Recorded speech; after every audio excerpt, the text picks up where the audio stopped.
हम में से ज़्यादातर लोग यही सोचते हैं कि कामयाबी के लिए ना बहुत हाई एनर्जी या ज़बरदस्त मोटिवेशन चाहिए होती है।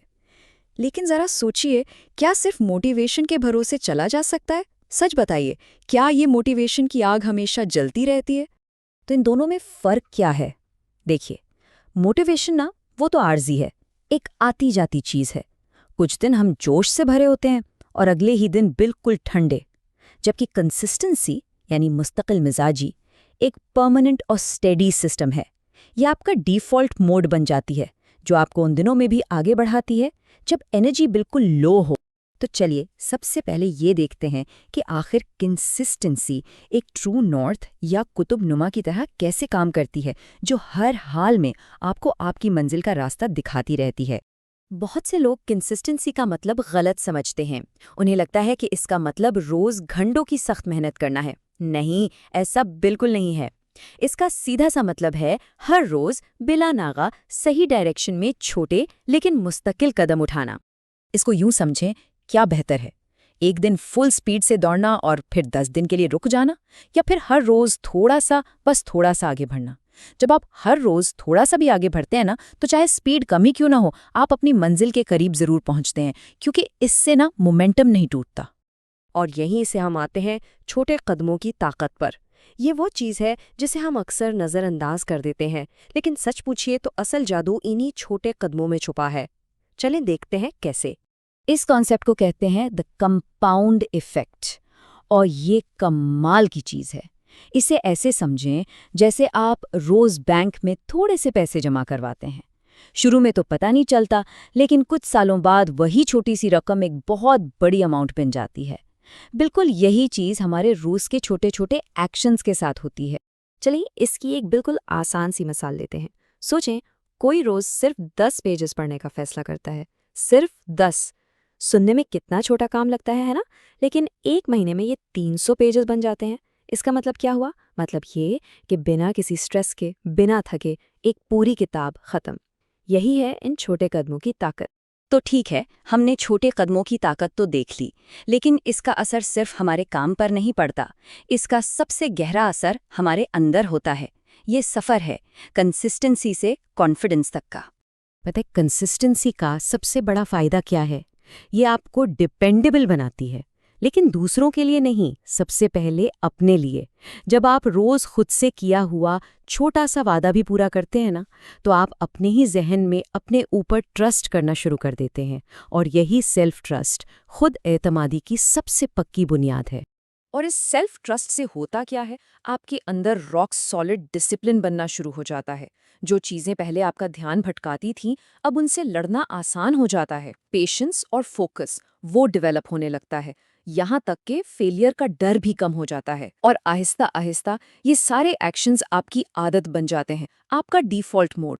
अच्छा, यहाँ एक बहुत ही अहम बात है। एक ऐसी गलती जो अक्सर लोग करते हैं, वो कंसिस्टेंसी को ना रिजिडिटी समझ लेते हैं, यानी सख्ती। जबकि असली कंसिस्टेंसी सख्त नहीं, फ्लेक्सिबल होती है। जी हाँ, बिल्कुल।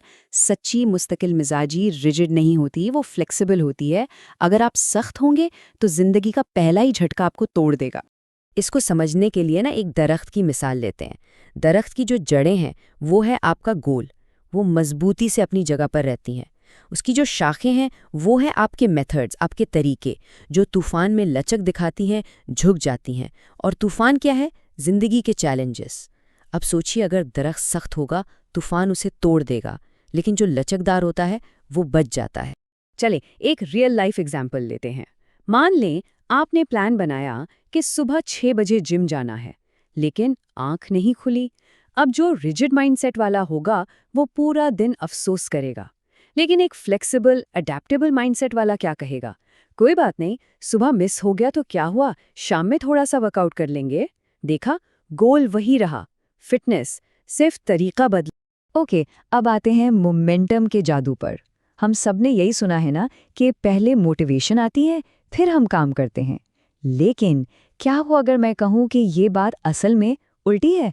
अक्सर लोग सोचते हैं कि मोटिवेशन से कंसिस्टेंसी आती है। सच ये है कि कंसिस्टेंसी से मोटिवेशन आती है। एक्शन पहले होता है, फीलिंग बाद में आती है। जब आप काम करना शुरू करते हैं ना, तो मोटिवेशन उस काम का बाय प्रोडक्ट होता है, रिक्वायरमेंट नहीं।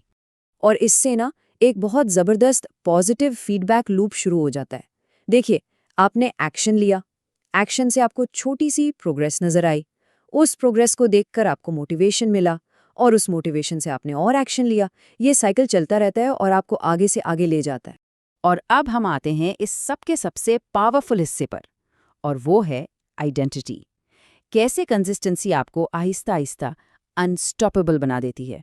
ज़रा सोचिए, जब आप कोई काम रोज़ करते हैं तो आप सिर्फ वो काम नहीं कर रहे होते, आप अपनी शनाख्त, अपनी आइडेंटिटी बदल रहे होते हैं।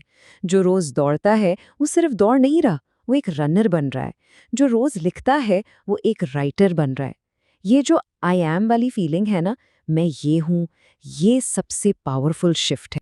लेकिन इस सफ़र में एक बात हमेशा याद रखनी है, कंसिस्टेंसी का मतलब परफेक्शन बिल्कुल भी नहीं है। गलतियां होंगी, कुछ दिन बुरे गुजरेंगे, कोई भी परफेक्ट नहीं होता। बल्कि इसका असल मतलब है गिरने के बाद बार बार उठ खड़े होना। रास्ते से भटक जाना प्रॉब्लम नहीं है, प्रॉब्लम है वापस ना आना। असली जीत वापस आने में है। तो अब ये सारी बात सुनने के बाद सवाल ये है कि आपका ट्रू नॉर्थ क्या है? आपका वो मकसद क्या है जिसके लिए आप इस कंसिस्टेंसी कंपास को इस्तेमाल करना चाहेंगे? इस पर ज़रूर सोचिएगा, क्योंकि सफ़र तो तभी शुरू होता है जब मंजिल का पता हो।